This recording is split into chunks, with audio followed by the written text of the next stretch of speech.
And welcome to another episode of the D4H Bravo Zulu live stream series. Today, I'm delighted to be welcomed by Casey Stevens, who's the EMA Director at Lincoln County. Casey has been in touch with us about how he was using D4H to manage a communication centre between all the different towns at the county level. And it's a really interesting story. But first, we're going to go over, where are they in the world, what they do, what the setup's like, what training they're doing. It's kind of interest for everybody. So stay tuned for that. All of these shows are live. I can see viewers pouring in now across Facebook, across YouTube and Twitter. You can ask questions. So prompt us on the chat, whatever platform you're on. I think if you just press add a comment, the question will come up in there. You'll see here, as you ask, it'll go through. So the next thing we need to do is bring Casey in. Just a reminder, as viewers gather, that this show is available as a podcast as well after in audio only format. And that's on Spotify, Google Podcasts, Apple Podcasts, wherever you get your podcasts from, or you can watch back the full video show on YouTube. Okay, let's say hello to Casey. Hi, Casey. Hi, Robin. Thanks for having me. Oh, no, absolutely. It's great to have you on. And I think everyone's very appreciative of your time to share this with us. So Lincoln County is in Maine. And for those who are not familiar with where Maine is, northeast of the US, that'd be a good enough description. You're probably nearest big city, Boston. Would that be? Yeah, would that be fair? It'd be Boston. The biggest city in Maine is Portland, but yeah, Boston is our nearest biggest city. Big city. People would know. Okay, excellent. So, so you go up the coast there, and you've Lincoln County, and what's within Maine itself? Obviously, it's split. The state is split into counties. How big is Lincoln for population compared to the other counties around you?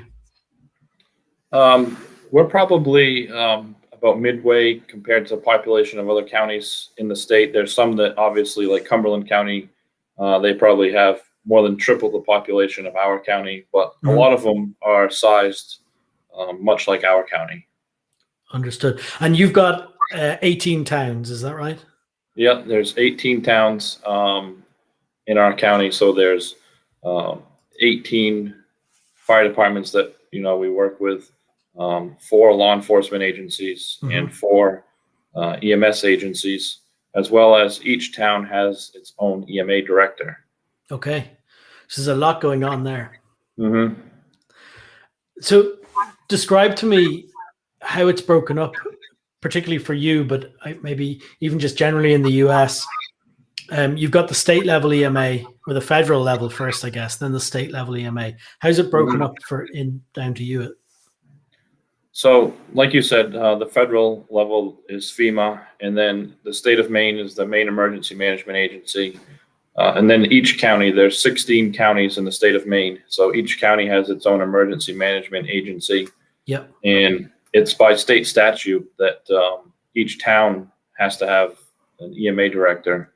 And, all the emergencies occur locally anyway. So it only makes sense that the towns have a way to respond, and yes, for the EMA director. Your phrase to me earlier was, the town is where the emergency happens.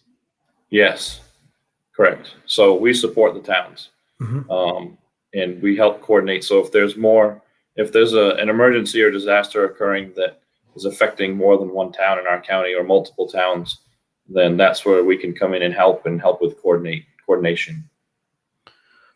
Understood. As you're in your role as an EMA director for the county, what's that job involved day to day? What are you doing?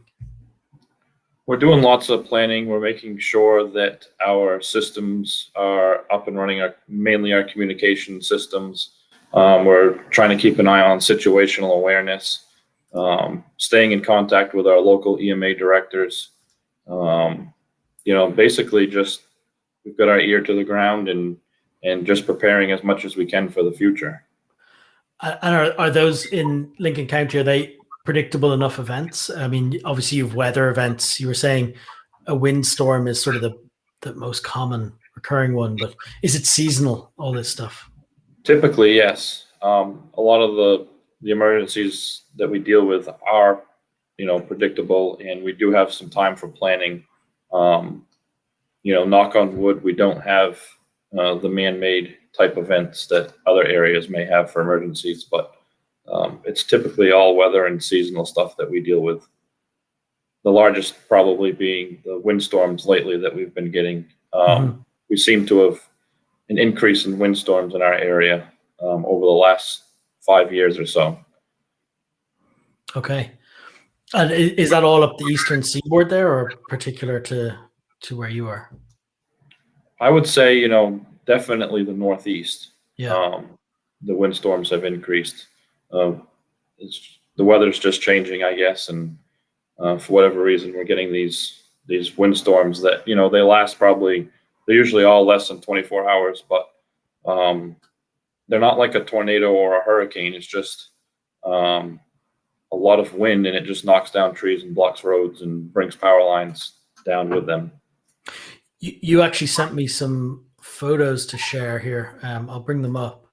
Maybe be a good example for people what you're kind of describing here. So this is these photos are all from recent windstorms. Is that right? Yeah, these photos are from a windstorm that we had in 2017. There was over 400 utility poles broken in our county. At one point, we had actually for a week we had over 75 roads closed. A lot of those roads meant that emergency personnel and equipment couldn't get to residents, because like in that picture there, that one's not safe to remove until the utility company removes and makes sure that there's no power, and makes it safe for responders to remove that debris out of the way.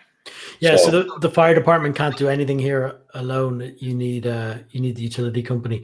Who are the main? It's Powerco? No, Maine. It's CMP, Central Maine Power Company. Central Maine Power. That's right. So yeah, and that's what we do a lot in our EOC, and we use D4H for is getting data from the towns that we can share with CMP for incidents just like this. Are you prioritizing which road for the utility company that the county wants opened first? We do, and we prioritize the main roads and dead end roads. Yeah, that makes sense. Well, I think you've been good enough to offer in a little bit. We're going to open your D4H account so we can see what that looks like. But we'll keep learning about kind of what a windstorm is on the ground first. Viewers are continually building here, and I just remind everyone watching live, this is live, you can engage with Casey and myself in the comments. So just leave a comment on, and we'll put your comment up on screen, and we'll try and get an answer to you. So the utility company will come along, they'll remove the cables out of, do they take the power off on the whole line, do they, and then restore the power above the fallen tree, I guess? Right. So, a lot of lessons were learned after the 2017 windstorm. Like I said, we went almost, if not a whole week, with 60 or 70 roads closed in the county.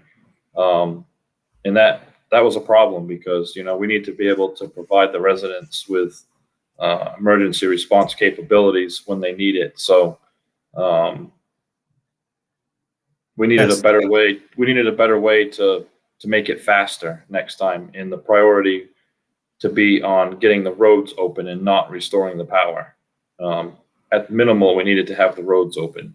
Yeah. So since then, is when we got D4H Incident Management to help us with that. And we've just been building on it since then, as far as the users and training the local responders and the local EMA directors on using it. And it just helps us coordinate in our county EOC because we're talking directly with Central Maine Power. And then in fact they use our D4H now for any big storms, and they're monitoring it, and they get the information just as soon as we do. So excellent. in fact, I mean, it's cut down on our workload here in our EOC tremendously. And, you know, like you had said before, we're basically just setting priorities now on roads and answering any questions they might have. But other than that, they're seeing where all the problems are and just dealing with it directly. So your information source are the EMA directors within a town, is that right? Yeah, it's mostly now actually it's from our communication center. Residents and public safety agencies will report incidents like this, you know, the broken poles and trees down to the communication center. Is that a special phone number or just a number you publish for that center, or when's it open? Well, a lot of them come in, it's a 24/7 center. A lot of them come in through the 911. Okay.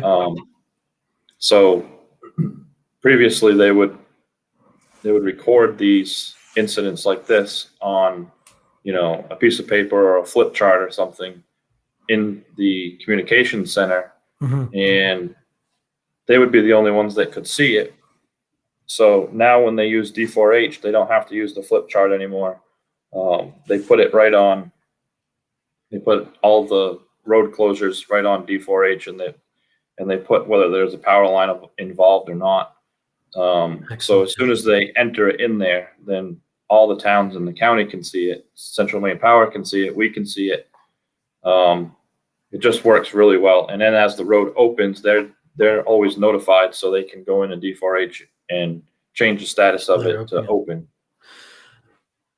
And so those who's running that communication center? Are they full time in that position, or do they come in as ancillary staff when there is an emergency? So yeah, it's a full-time center. It's 24/7, 365 days a year. Yeah. It's our local 911 center. Okay.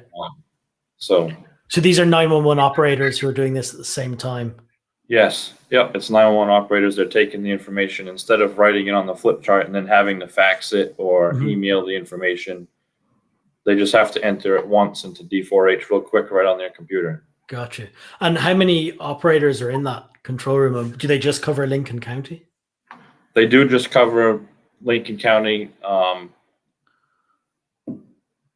In fact, they have 4 other towns in another county that they cover as well. Gotcha. So during a storm like this, there would be at least 4 operators there, and they may call in extra help if needed.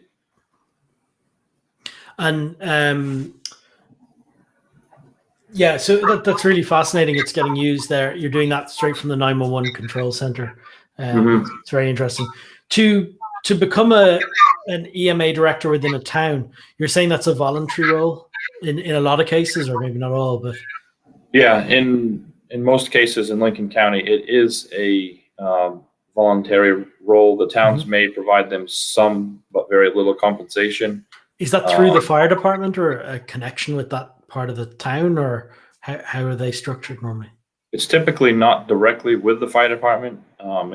It's typically its own separate entity, but it's a lot of times it's personnel from the fire department that fill that role. Yeah, makes sense. And so then when they come in, obviously the town is responsible for making sure they've got adequate training and resourcing and equipment and anything they need. Right. At a county level, I know you told me you provide some communication devices. There's been some radios and maybe some tablets to help with data entry and providing this stuff. What kind of training do you provide from a county level that kind of puts everyone at the same level? Yeah, so we try to make sure that they have ICS training. In the state of Maine here, we have Maine Basic Emergency Management Training certification that lists out some different courses that would be helpful to them, and that they should really try to get. So we try to support that and provide those resources to them so they can get that training. We also provide training to use D4H. there's so much they can do with that. A lot of times what they're doing is damage assessment. So, that's really, D4H makes that really easier to do. Yeah, excellent. Because they can take pictures and they can put addresses and notes and, and if each town's doing that, then we can get a whole picture of the county, and then we can transfer that information to the state from here, from our county EOC. Okay, brilliant. So there's a question in here. Let's see if I can bring it up. What sort of resources do residents get during a storm? So are there shelters being set up? Are you tracking that at a level or beyond normal EMS and fire? What's provided? Yeah, so we don't necessarily provide resources directly to residents, but what we do provide, like you said, is data to residents. We provide information to residents on where the shelters are open, and we also support the towns that need to support the residents in getting them any equipment or anything like that they might need. Am I right in saying you have a web page that you're publishing up-to-date information on?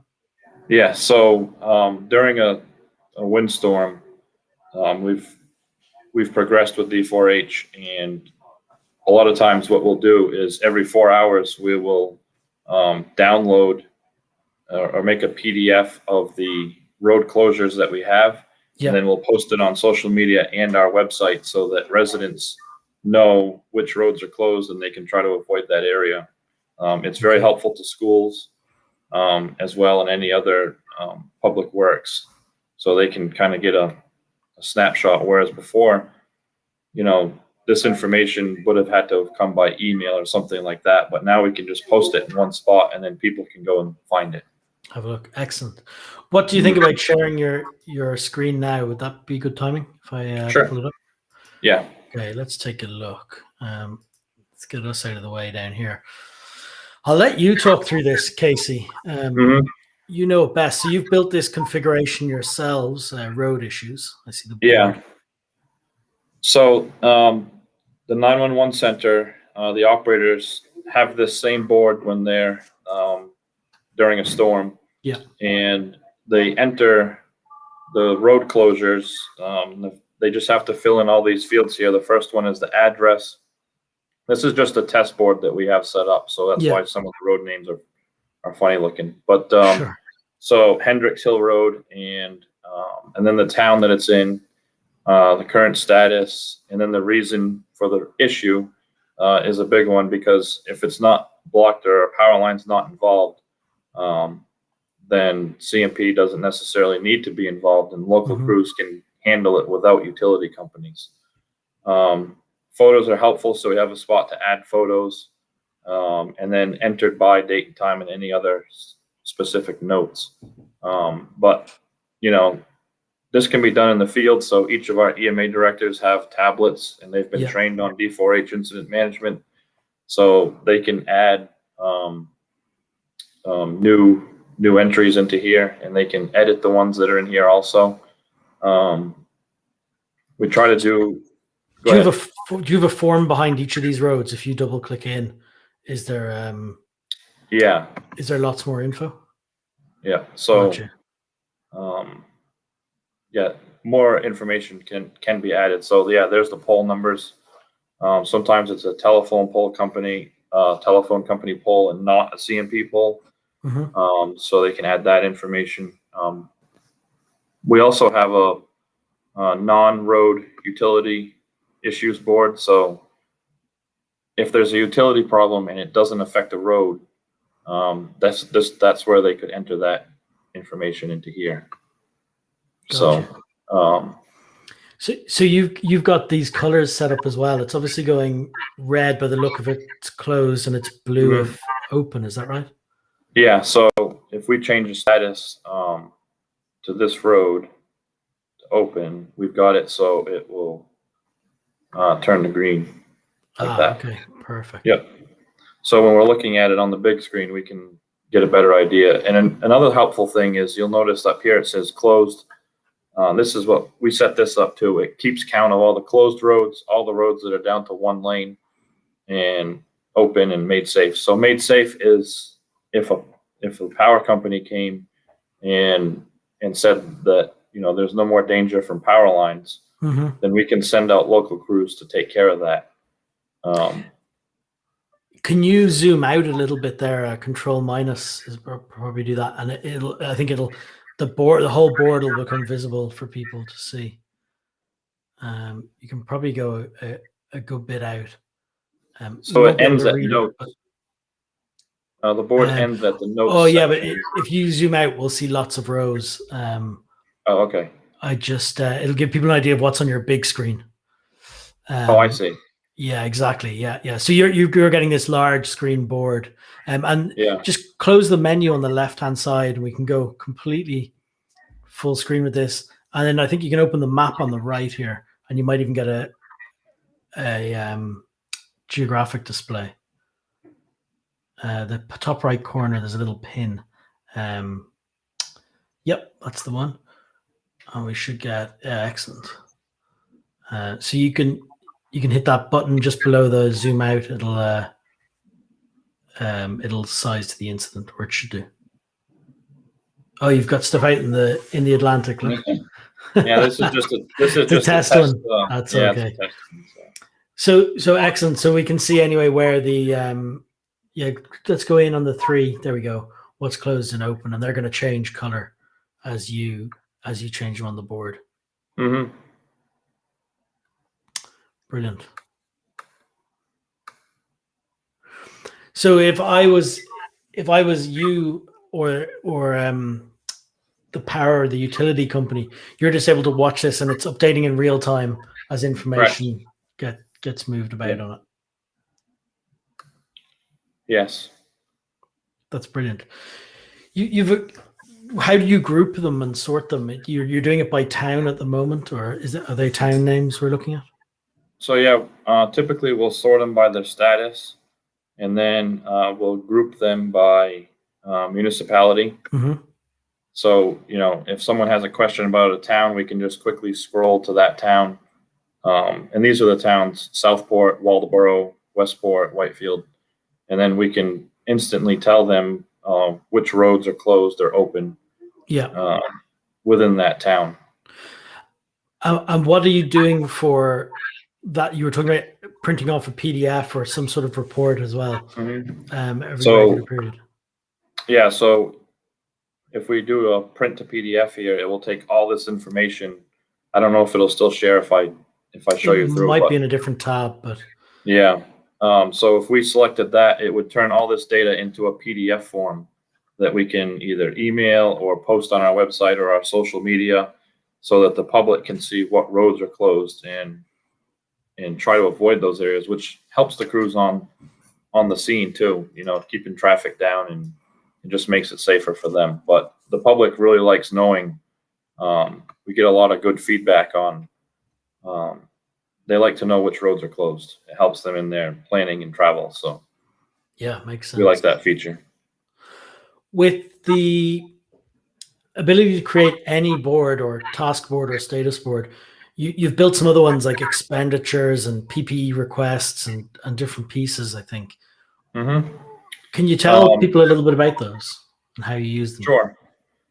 So the expenditures is, you know, this is for basically the municipalities to keep track of the cost of their response to emergencies. So sometimes emergencies reach a threshold where public assistance might be available, but they need to have good record of the expenditures and what they expended the money on. So this is just basically a helpful tool for the local towns to put those expenditures in and have good track of them.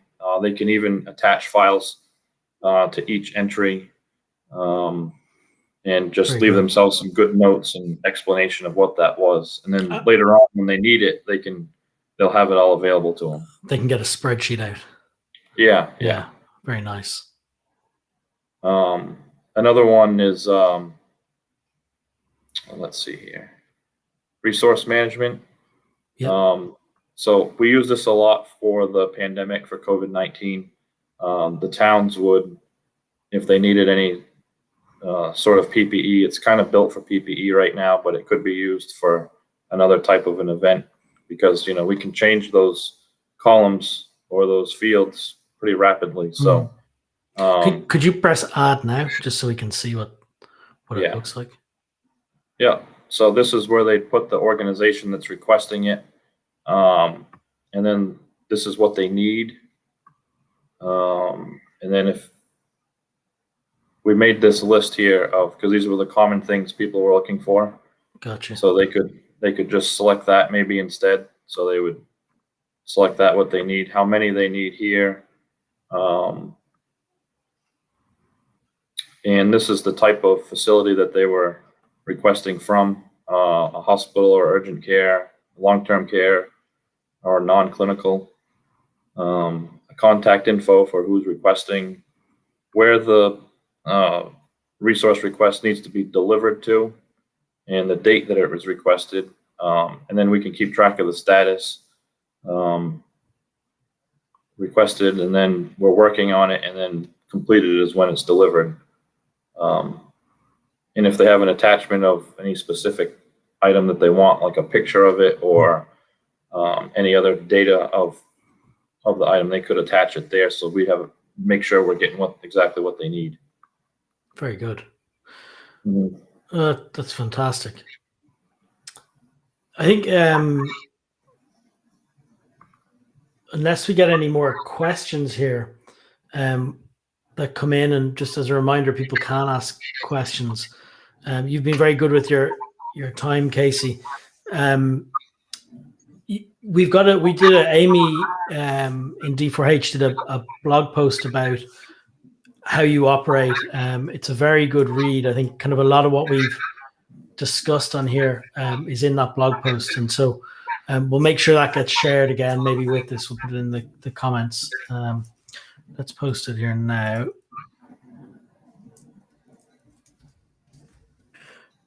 So we'll get that to go out to everybody, and it's kind of a high level overview of what you've done and how you've managed this and how you've done things. It's fantastic to see and see a success story with this and how you've been operating with it. So I think we say thank you very much. Unless you've got any other parts you'd like to show or something I've missed that I should have asked you. This has been great. No, it's just worked out really well with our communication center, our 911 center. They've been great in, this is new to them. So they were, open and willing to try it. And I think that, I think they really appreciate it now. And it just works great because that's where the information comes in first anyways. Yeah. So not only, it's fast getting in the data and it's all there and it's up to date, and it just helps tremendously. And now that our utility company is actually monitoring it and using it and putting in notes, it's even better. Yeah, so, excellent. Well, that's brilliant. Yeah, it's great. I see a question come in. It might be from somebody local to you by the look of it. I'm not sure. Somebody's looking, do you use volunteer teams to help with chainsaw work or SAR? We actually have a search and rescue team within our agency. Typically, the chainsaw work is done by local town public works or the fire departments. We don't have any chainsaw or cutting teams or anything like that, but we do have a search and rescue team. Are they countywide? Is that how that would? Yeah, it's a countywide. Anybody from the county can join our team, and we're actually part of a larger group called MASAR, which is Maine Association for Search and Rescue, and also with D4H, I think. Yes, they are. Familiar name. Yep. Mm-hmm. So our team members sometimes have opportunity to respond anywhere in the state to help with the search. Excellent. So listen, this has been brilliant, and the comments coming in are confirming that. So thank you again. For everyone who's watching, if you want to watch this back, you missed part of it, this will be available. It's recorded on YouTube, and we'll promote it out a little bit during the week as well. If you're listening back and you are on that, there's a link to the blog post that goes through sort of all Casey's experiences there in the comments. Thanks again, Casey, and we'll talk to you again soon. You're welcome. Take care.